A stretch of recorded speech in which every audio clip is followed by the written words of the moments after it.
આ ચૈતરના નોરતામાં પોતપોતાની માતાની શક્તિ પ્રમાણ ભક્તિ કરજો, દરેક ઉપવાસ કરજો, એને રીઝવવાના કોશિશ કરજો, તમારા ગુનાઓની માફી માંગજો કે માં અમે તો માફી રોજ માંગીએ છીએ, માં અમારા બધા ગુના માફ કરી દેજે.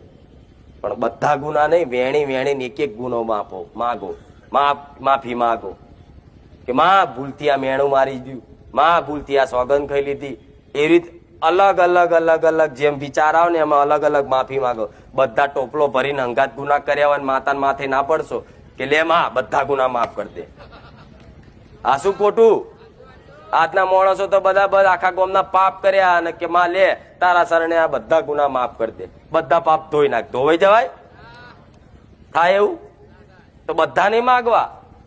માં અમને સમજ છે ને એટલું અમે તને માફી માગીશ, બીજું જોણે અજોણેમાં ભૂલ ચૂક થઈ હોય ને તો માફ કરજે. પણ આ નોરતામાં તારા ઉપવાસ કરીશું, તારા ઉપવાસ કરી અને આખા વર્ષ જે તે ગુના થયા છે અમારા વડવાઓના માં માફ કરજે. સ્પેશિયલ એના નોમથી ઉપવાસ કરીશું, અમારે બીજું કશું જોતું? બીજું બધું તો જોતું જ હોય પણ એ સાઈડમાં રાખવાનું.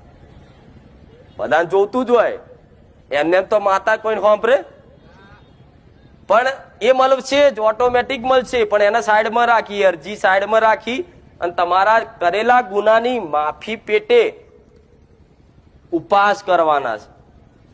કઈ રીતે કરવાના એ બધું કહું છું, પણ ઉપવાસ કરશો ને અને એના નામથી કરશો ને તો દેવી શક્તિને જે તે તમે ગુના કર્યા છે, તમારા વડવાઓ કર્યા છે, નાના મોટી ભૂલ થઈ હશે, તો માતા છે કે આ નવ નોરતામાં એક જ આશીર્વાદમાં, એક જ દ્રષ્ટિમાં તમારા બધા ગુના, બધા પાપ બારી ભસ્મ કરી નાખે. એનું નામ માતાઓ કહેવાય.